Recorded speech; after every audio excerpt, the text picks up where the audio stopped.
Brianna O'Connell tugged at her great-aunt's old denim vest for what felt like the millionth time as she navigated the busy hallways of Crestwood Central High. The vest, faded and stitched with countless patches, had belonged to her great-aunt during her time in rural Montana, and despite its well-worn look, it was the only thing that made Brianna feel connected to her family roots. Barely reaching 5'2", with a slender build, wavy auburn hair that reached her mid-back, and large round glasses that always seemed to slip down her nose, Brianna had learned to move through the crowded hallways by keeping her gaze lowered and quickly going from one class to another. Crestwood Central was one of those huge public schools that crammed in nearly 3,000 students, its lengthy corridors packed with scarred lockers and old-fashioned overhead lights that hummed constantly. The building had been built in the early 1970s and had this institutional feel that seemed to amplify every noise, from loud locker slams to the constant babble of students hurrying to their next class. Brianna had been going to Crestwood for almost 2 academic years now, ever since her family had relocated from Boise to this quiet town outside of Denver, but she still felt like an outsider looking in from the outside. The change had been needed after her father lost his job at a software development company, forcing the family to move to a more affordable area where he could find work. Brianna's parents, both children of families who came from Ireland long ago, had taught her the values of diligence, respect, and avoiding trouble as much as possible. They believed that keeping your head down and focusing on your studies was the way to get ahead in America, and any problems at school would only add to the family's worries. What her classmates didn't know was that Brianna had been practicing traditional Taekwondo since she was 6 years old. Her grandfather, who had been a highly respected martial arts teacher in Dublin before coming to America, had taught her father, who then taught Brianna. The training needed intense concentration, perfect form, and most importantly, the knowledge that martial arts should only be used to protect yourself or others, and never for aggression or for revenge. Her grandfather's rule was simple: the truly strong person is the one who never has to demonstrate their strength. This idea had worked for Brianna during her first year at Crestwood, where she had managed to avoid most problems by simply blending into the background. However, this school year had brought new problems in the shape of Jake Thompson and his group. Jake was everything Brianna wasn't: tall, strong, well-liked, and loud. He was the star pitcher of the Crestwood Cougars baseball team, with perfectly styled brown hair and a confident smile that made teachers excuse his questionable behavior. His father owned several construction companies in the area, which gave Jake a sense of entitlement that showed in everything he did. Jake's main helper was Ryan Miller, a pudgy kid with dark hair and a sneering look who seemed to get his entire sense of self-worth from Jake's approval. Ryan was the kind who would laugh too hard at Jake's jokes and always seemed eager to prove himself worthy of the inner circle. The third member of their group was Ashley Carter, a very tall girl with bright blonde hair who had been prom queen the year before and carried herself like she expected everyone to acknowledge her superiority. The bullying had started small: accidental shoves in the hallway, remarks about Brianna's appearance, or deliberately loud conversations about nerdy bookworms whenever she was close enough to hear. Most students simply looked the other way, either because they didn't want to get involved or because they were glad not to be the target themselves. Even the teachers seemed to miss the subtle cruelties, or maybe they just chose to ignore them rather than deal with the difficulties of teenage social situations. Brianna's daily routine involved carefully planning her route to avoid the areas where Jake and his friends usually hung out. The main cafeteria during lunch was off limits, as was the area near the athletic fields where the sports students gathered. She had learned to eat her lunch in the art room, where Mr. Davies, the art teacher, had a strict rule against disruptive behavior. The language arts wing was usually safe during passing periods, and she could usually make it to her locker and back without any problems if she timed it just right. But avoiding them could only work for so long, in a school building where 3,000 students shared the same hallways. It was unavoidable that their paths would cross, and when they did, Jake seemed to take special pleasure in making Brianna's life miserable. There was the time he accidentally knocked her art supplies out of her hands in front of the principal's office, sending her carefully organized paints and brushes rolling across the floor while a crowd of students walked over them. Another time, Ryan had spilled his grape soda on her backpack in the cafeteria, claiming it was an accident, while Jake and Ashley laughed loud enough for half the room to hear. The incidents were always made to be just subtle enough that they could be explained away as accidents or misunderstandings. Jake was too smart to do anything that would get him in serious trouble, especially with baseball season coming up. He understood the game of being able to deny everything, and he played it well. When a teacher happened to be nearby, he would even offer to help clean up the mess he had made, playing the role of the concerned classmate, while giving Brianna looks that made it clear the harassment was on purpose. Through it all, Brianna kept her calm and her dedication to her grandfather's teachings. She would pick up the scattered paints, replace the ruined supplies, and continue with her day as if nothing had happened. Her parents had always taught her that responding to insults would only make things worse, and that success in school should be measured by grades and achievements, not by popularity or fitting in. Every evening, she would practice her forms in the basement, channeling her frustration into precise movements and controlled breathing, reminding herself that true strength came from discipline and self-control. But Jake seemed to see her lack of response as weakness, and the incidents began to get worse. He started making comments about her appearance, calling her Specs and Shorty whenever he passed her in the hallways. Ashley joined in with comments about Brianna's clothes, especially the old denim vest that had become a daily target for teasing. "Did you get that from a garage sale?" Ashley would ask loudly, causing other students to turn and stare. "Or did someone donate it and you grabbed it from the donation box?" The breaking point came on a Wednesday afternoon in late November. Brianna was at her locker, organizing her books for the next day, when she felt someone grab the back of her vest and pull hard. She turned around to find Jake standing there with Ryan and Ashley, all three of them grinning with the kind of cruel joy that made Brianna's stomach clench. In Jake's hand was a large piece of the denim vest's back panel, torn completely away from the shoulder seam. The cotton threads hung loosely. "Oops," Jake said with fake concern, holding up the torn piece of denim. "Looks like your vest finally gave out. I guess that's what happens when you wear rags to school." Brianna stared at the ruined vest, feeling something break inside her heart.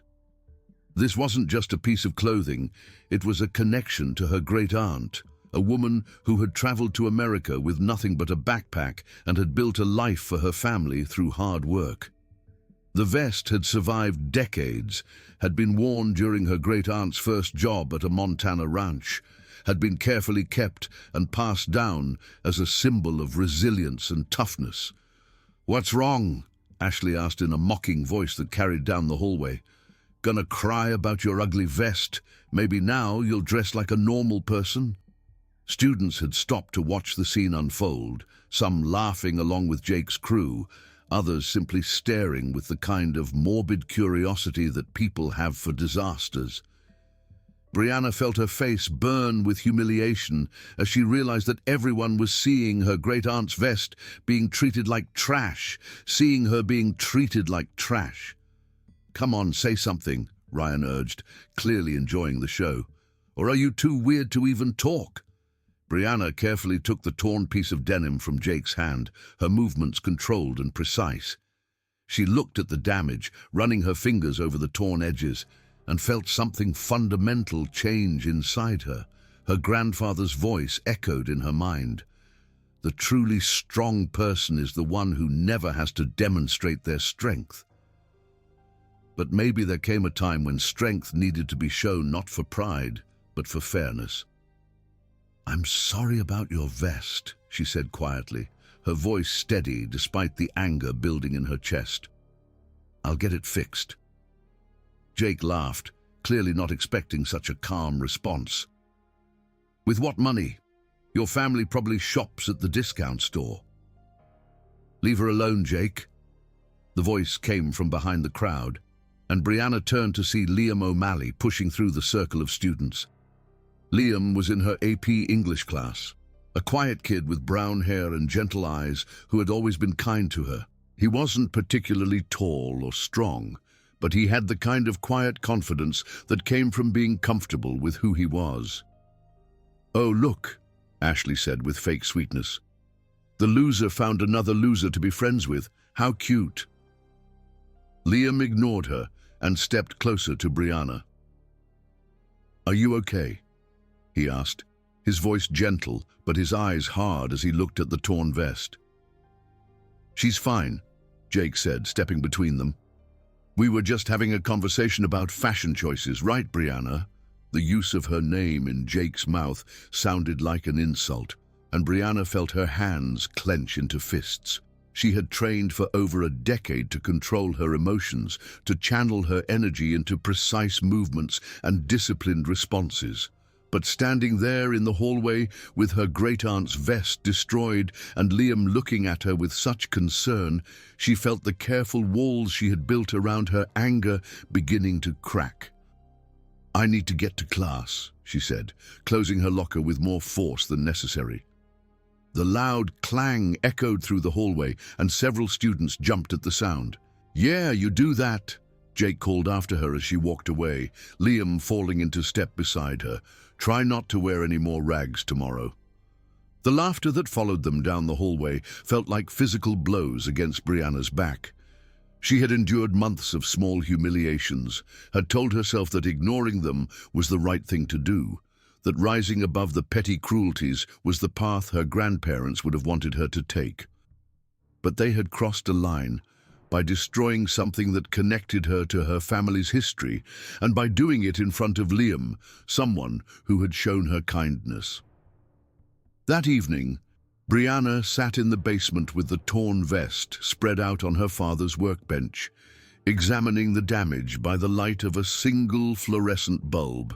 The denim was old and had torn along the seam, but it might be repairable if she could find the right materials. As she worked, she thought about her great-aunt's stories of the early days in Montana, working on ranches and facing prejudice with quiet dignity and unwavering determination. "Brianna?" Her father's voice came from the doorway, and she looked up to see him standing there in his work clothes, his face tired but worried. "Your mother said you seemed upset today. Is everything okay at school?" Brianna thought about telling him about Jake and the torn vest, about the months of harassment and the growing feeling that things were getting out of control. But she knew what he would say, that she should focus on her studies, that Bullies eventually moved on to other targets, that getting involved in conflicts would only make things worse for the family. "I'm fine, Dad," she said, carefully folding the vest. "Just working on a project." He nodded, but she could see the worry in his eyes. "Remember what Grandpa always said. The truly strong person is the one who never has to demonstrate their strength. Sometimes the best way to win is to not fight at all." "I know, Dad. I remember." But as she went to bed that night, Brianna found herself thinking not about her grandfather's idea of avoiding conflict, but about another lesson he had taught her years ago. "There comes a time," he had said during one of their training sessions, "when refusing to fight becomes its own form of cowardice. When you allow evil to grow because you are afraid to stand up, you become part of the problem." The next morning, Brianna chose her clothes carefully. Instead of the torn vest, she wore a simple grey sweater and jeans, clothes that wouldn't attract attention or give Jake and his friends any new material for their teasing. She moved through the hallways with the same careful precision she had developed over the past months. But something felt different. There was a new alertness in her movements, a sense of readiness that she hadn't felt before. The change didn't go unnoticed. During lunch, As she sat in the art room working on a sketch, Liam approached her table with a concerned look. "Hey," he said quietly, pulling up a chair across from her. "You seem different today. Are you okay?" Brianna looked up from her sketchbook, studying his face. Liam had always been kind to her, but yesterday he had stepped in when Jake was harassing her, had shown the kind of courage that most students at Crestwood seemed to lack. "I'm fine," she said, but her voice didn't sound sure. "That thing with your vest yesterday, that was awful. Jake's been getting worse lately. I think he's frustrated about something and taking it out on people who can't defend themselves." The phrase, "can't defend themselves," hung in the air between them, and Brianna felt a rush of anger at the idea. She could defend herself. She had been training to defend herself for most of her life. The question was whether she should. "Maybe," she said carefully. "People just need to find the right moment to stand up for themselves." Liam nodded thoughtfully. "I've been thinking about that too. My mum always says that bullies only have power because good people don't stop them. But it's scary, you know. Jake's got friends, he's popular, he's got protection from the administration because of baseball. It feels like there's no way to win." "There's always a way to win," Brianna said, her voice stronger than she had meant it to be. "Sometimes you just have to be patient and wait for the right chance." The chance came sooner than expected. On Friday afternoon, Brianna was walking through the main parking lot after school, heading toward the bus stop, when she heard loud voices coming from behind the school building. She recognized Liam's voice, strained with anger and fear, and Jake's voice, full of the cruel pleasure that had become so familiar. Brianna changed direction, moving quickly toward the sound. As she rounded the corner of the building, she saw Liam pinned against the brick wall, with Jake, Ryan and Ashley standing in a semicircle around him. Jake was holding Liam's guitar case, smashing the contents onto the ground, while Ryan and Ashley laughed. "Please," Liam was saying, his voice shaking, "I need that instrument for the concert next week." "Should have thought of that before you decided to play hero," Jake said, grinding his heel into the broken pieces of wood. "Maybe next time you'll mind your own business." "Yeah," Ashley added, "maybe you'll learn not to hang out with freaks." Brianna felt the familiar anger building in her chest, but this time she didn't try to hold it back. This time she let it fuel her as she stepped into the clearing behind the building. "Leave him alone," she said, her voice carrying clearly across the space. All four of them turned to look at her, and Jake's face broke into a grin of pure happiness. "Look what we have here, the freak herself, coming to save her boyfriend." "He's not my boyfriend," Brianna said, taking another step forward. "He's my friend, and you're going to leave him alone." Ryan laughed loudly. "Or what? You'll cry at us? Maybe throw your ripped vest at us?" "I'll ask you one more time," Brianna said, her voice dropping to a whisper that somehow carried more threat than shouting. "Leave him alone." Jake dropped the guitar case and stepped toward her, his full height and athletic build making him look like a giant compared to Brianna's small frame. "You know what? I'm getting tired of you walking around here like you're better than everyone else. Time someone taught you your place." He reached out to grab her shoulder the same way he had grabbed her vest earlier in the week. But this time, Brianna was ready. Years of training had taught her to read body language, to predict movements, to turn an opponent's strength against them. As Jake's hand came toward her, she stepped slightly to the side, grabbed his wrist and twisted. The technique was called wrist lock, a basic wrist lock that used leverage and momentum to bring down opponents much larger than herself. Jake found himself spinning through the air, his feet leaving the ground, as Brianna's precise movement sent him crashing to the ground on his back. The silence that followed was deafening. Ryan and Ashley stared in shock at their leader, who was lying on the ground with a look of complete confusion on his face. Liam had stopped backing away and was watching with wide eyes as Brianna stood calmly over Jake's prone form. The setting sun cast long shadows. "What the hell?" Jake gasped, trying to catch his breath. "How did you—" "Get up," Brianna said simply, "and walk away." Instead of complying, Jake scrambled to his feet with his face red with humiliation and rage. "You little—" He swung wildly at her head, putting all his strength behind the punch.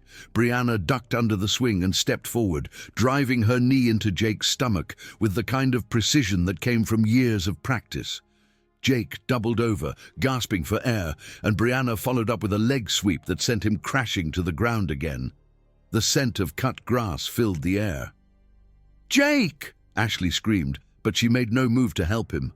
Ryan, apparently deciding that he needed to defend his leader's honor, charged at Brianna with his fists raised. But Ryan was not an athlete, and his movements were clumsy and easy to see. Brianna sidestepped his rush and used his momentum to send him stumbling past her. As he turned to try again, she grabbed his arm and used a hip throw to send him flying through the air. He landed hard on his back next to Jake, the wind knocked out of him. Jake was trying to get up again, his face twisted with a mixture of pain and disbelief. "This isn't over," he wheezed. "You think you can just—" "It is over," Brianna said, stepping closer to him. Jake instinctively scooted backward, and she could see the fear in his eyes. "You're going to leave me alone. You're going to leave Liam alone. You're going to leave everyone alone." "You can't make me do anything," Jake said, but his voice didn't sound sure. Brianna knelt down beside him, bringing her face close to his.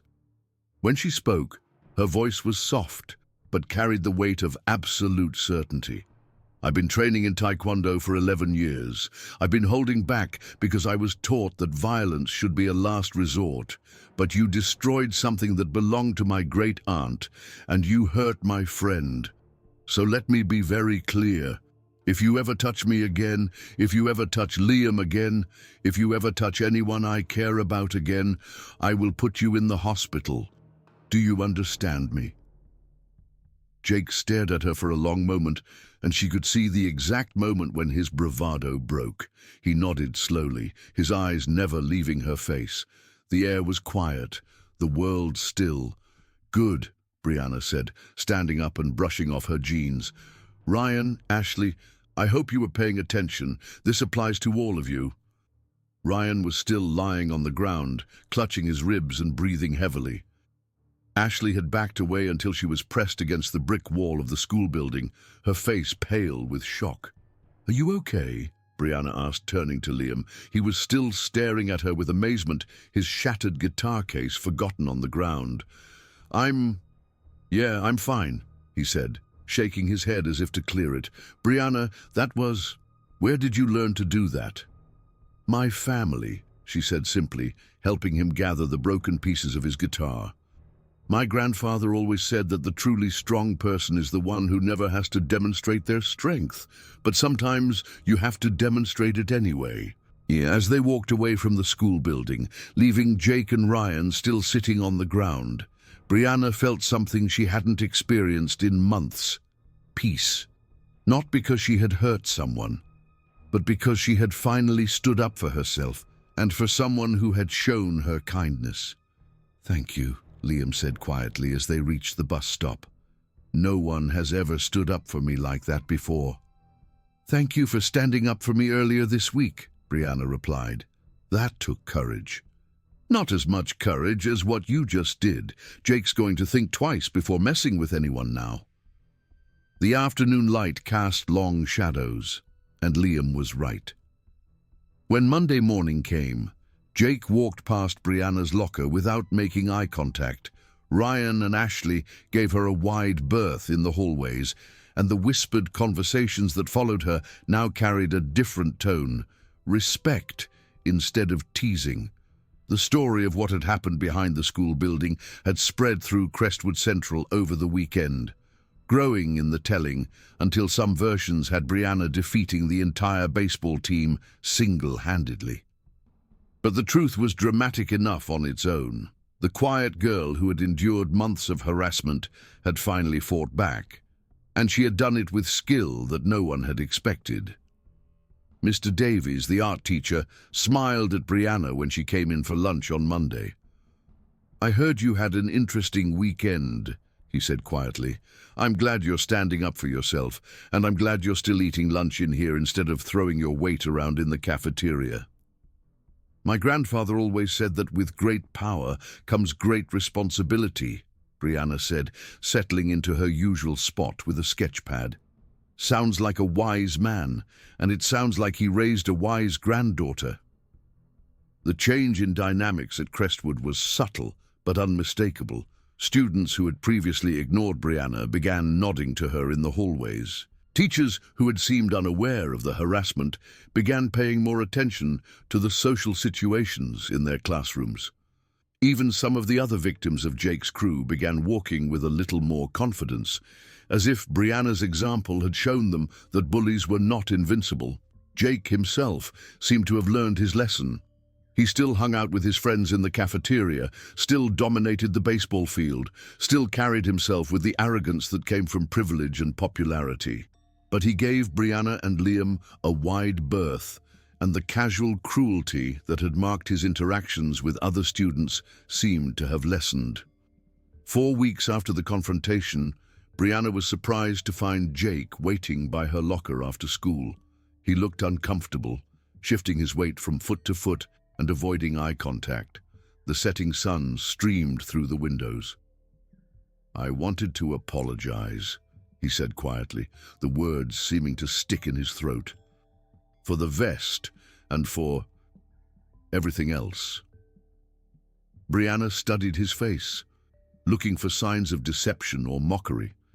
But Jake looked genuinely sorry, his usual confidence replaced by something that might have been shame. "Why?" she asked. "Because it was wrong," he said simply, "and because you could have really hurt me that day, but you didn't. You stopped when you made your point. That's not what I would have done." Brianna nodded slowly. "My grandfather always said that the measure of a person is not how they treat their equals, but how they treat those who can't defend themselves. You had power over me, and you used it to hurt me. That says something about who you are." Jake flinched at the words, but he didn't argue. "I know. I'm trying to be better. It's harder than I thought it would be." "Good," Brianna said, closing her locker. "Being better should be hard. If it were easy, everyone would do it." As she walked away, Brianna felt the weight of her great-aunt's mended vest across her shoulders. The tear had been stitched with careful seams and a patch of matching denim, making it stronger than it had been before. Like the vest, Brianna had been damaged but not broken, and the repair had only added to her strength. The lesson she had learned was not about the power of violence or the happiness of revenge. It was about the importance of standing up for yourself and others, about the courage needed to face your fears, and about the wisdom to know when strength should be used and when it should be held back. Her grandfather's philosophy had guided her well, but she had learned to understand it in her own way. The truly strong person is indeed the one who never has to demonstrate their strength. But sometimes demonstrating it once is enough to ensure you never have to demonstrate it again. Sometimes standing up to a bully is the kindest thing you can do, not just for yourself, but for everyone who comes after you. And sometimes the quiet ones are the ones you should fear the most, because they have been watching, learning, and waiting for the moment when action becomes necessary. As Brianna walked out of Crestwood Central that afternoon, she felt her great-aunt's presence in the worn denim vest, in the careful stitches that had made it whole again, and in the knowledge that strength and dignity could exist together. The bullies had learned their lesson. Liam had found his courage, and Brianna had discovered that sometimes the best way to honor your grandfather's teachings is to know when to set them aside and make your own path. The sound of the school bell faded behind her.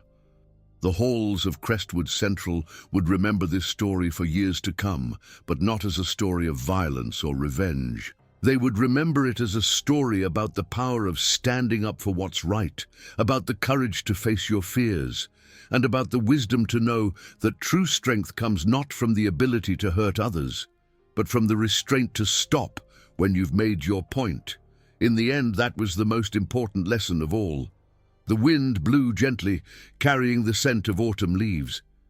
Character count, 28,401.